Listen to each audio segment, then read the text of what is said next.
आप देख रहे हैं news network channel Jameel Shah के साथ। Subscribe my channel, like and share. 19 जुलाई 2024 को SSVPS कॉलेज में प्राचार्य मनोहर पाटिल सर ने एक पत्रकार परिषद का आयोजन किया।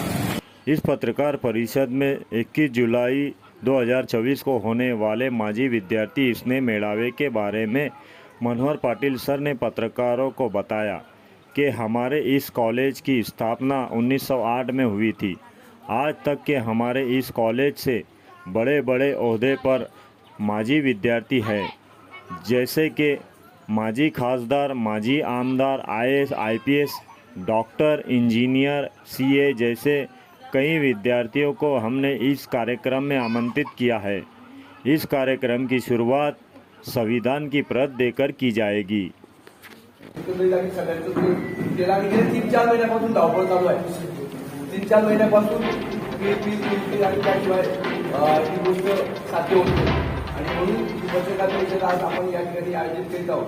तुम्हाला 2 पिढ्या एवढ्यासाठी सांगतो की आचार्य जे आहे ते माझ्या वडिलांचे विद्यार्थी होते, CIMOचे, आणि मी त्यांचा विद्यार्थी आहे। मग या 2 पिढ्या या ठिकाणी संगम चालला जातोय।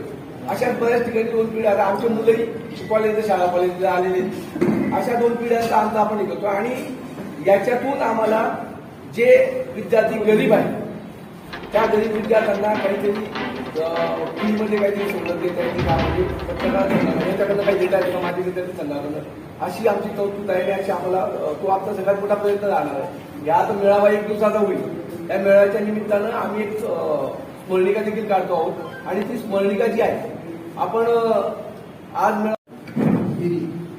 हैदराबादमधून खास आलेला स्वामी नॅशनल फेअर त्यांनी एक प्रपोजल गाजवलं येत्या का, तर त्या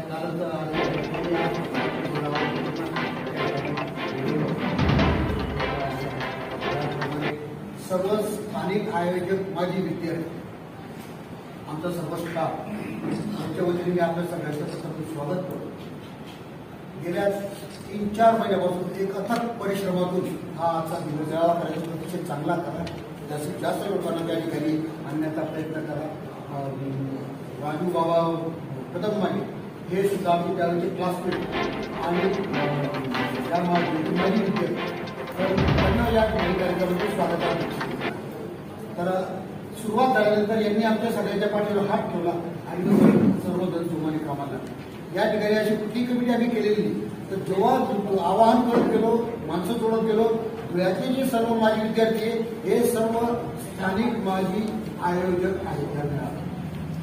तर या सगळेजण दर रविवारी जमायचो आणि काही मंडळी संयुक्तपणे नावं शक्य नाही, परंतु ही सर्व मंडळी 11 वाजेनंतर मला समजून की यायची 5-2 तास बसायचे आणि सगळ्या चर्चा व्हायच्या। त्यातून 4-5 ग्रुप व्हॉट्सअपचे तयार झाले, माणसं जोडत गेलो आणि त्याप्रमाणे त्याच्याशी बोलत गेलो, संवाद साधत गेलो। संवाद साधत असताना लक्षात आलं की या महाविद्यालयातून लाखो विद्यार्थी बाहेर पडले। या महाविद्यालयाचं वैशिष्ट्य असं आहे, आमदार, खासदार, मंत्री, महापौरांना जिल्हा परिषद अध्यक्ष, IAS ऑफिसर, IPS ऑफिसर, त्याचप्रमाणे असं जिल्हा परिषद अध्यक्ष, असं अधिकारी, असं कुठलंच फील्ड नाही, व्यापारी, उद्योजक, त्याचप्रमाणे CA, म्हणजे जेवढे फील्ड आहेत मी सांगू शकत नाही, एवढ्या फील्डमध्ये या महाविद्यालयाचे सर्व विद्यार्थी पसरले आहेत। जसजसं जोडत घेत असताना त्यावेळी परिस्थिती, आजची परिस्थिती आमूलाग्र बदल झालेली। ADP येते, यावर लागू झाले, पुन्हा शिक्षण व्यवस्थापन येते, पुढे काय स्ट्रक्चर पुढे भविष्यात त्यावर आपण बोलू नये, परंतु अशा पद्धतीने आज या मेळाव्याचं आयोजन करण्याच्या संदर्भात जी तयारी झाली, त्या तयारीच्या दृष्टीने आणि काही माहिती आपल्यापर्यंत पोहोचावी, समाजापर्यंत पोहोचावी, आपल्या वृत्तपत्राच्या माध्यमात आपल्या बातम्या, कारण लोकशाहीचा 4था स्तंभ असं या ठिकाणी पत्रकारितेला म्हटलं, तर आपल्या बातम्यांवर या ठिकाणी जनमानस म्हणजे सरकार भेटू शकतं किंवा क्रांती होऊ शकते, असा एक मोठं माध्यम आपल्या माध्यमातून या ठिकाणी आलेलं आहे। ते आपल्या सगळ्यांना या ठिकाणी पुन्हा महाविद्यालयात आल्याबद्दल सगळ्यांना धन्यवाद देतो आणि